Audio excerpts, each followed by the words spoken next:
ఏపీలో 2 నెలలుగా యూరియా దొరక్క రైతులు ఇబ్బందులు పడుతున్నారని ఆరోపించారు మాజీ CM YCP chief Jaganmohan Reddy. Black మార్కెట్లో ఎరువుల అమ్మకంతో 200 కోట్ల స్కామ్ జరిగిందన్నారు. కనీసం చంద్రబాబు సొంత నియోజకవర్గం కుప్పంలో కూడా ఎరువులు ఇవ్వలేకపోయారని విమర్శించారు.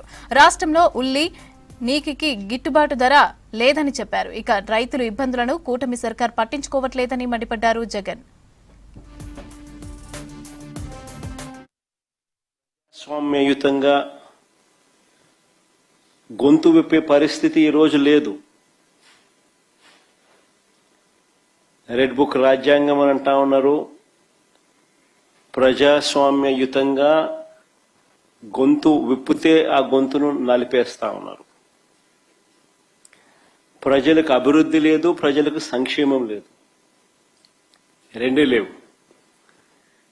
ఎకానమీ పరిస్థితి చూస్తే తిరోగమనం.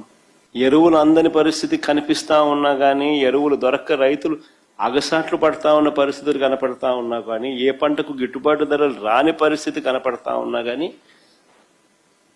వాళ్ళ తరపున మాట్లాడకూడదా? ప్రజాస్వామ్యం అనేది ఏ రకంగా కూనీ కాబడతా ఉందన్న దానికి ఇవన్నీ నిదర్శనాలు.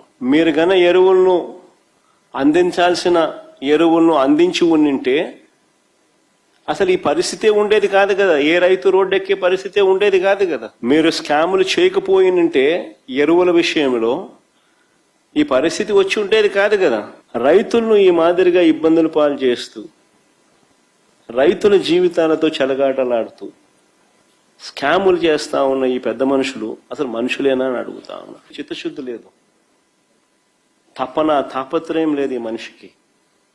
ప్రతిదీ స్కామే, ప్రతి విషయంలోనూ దోచేయాలనే ఆలోచనే.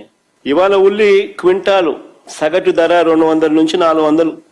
ఈ ధరకు క్షీణించినా కూడా పట్టించుకునే నాతులు లేదు. మరి అదే బహిరంగ మార్కెట్లో ఎంతుందో తెలుసా ఉల్లి రేటు? ఇది ఒకసారి చూడండి. బిగ్ బాస్కెట్లో ఉల్లి రేటు 34 రూపాయలు కేజీ, అంటే 3400. ఆడ 200, 300. ఈడ బిగ్ బాస్కెట్లో 3400. అంటే రైతుల జీవితాలతో ఎలా ఆడుకుంటా ఉన్నారని చెప్పడానికి నిదర్శనాలు ఇవి. అదే మా ప్రభుత్వ హయాంలో, వైఎస్ఆర్సీపీ ప్రభుత్వ హయాంలో ఉల్లి రేటు కేజీ 40 రూపాయల నుంచి కేజీ 120 రూపాయలకు తగ్గల 5 ఏళ్లలో.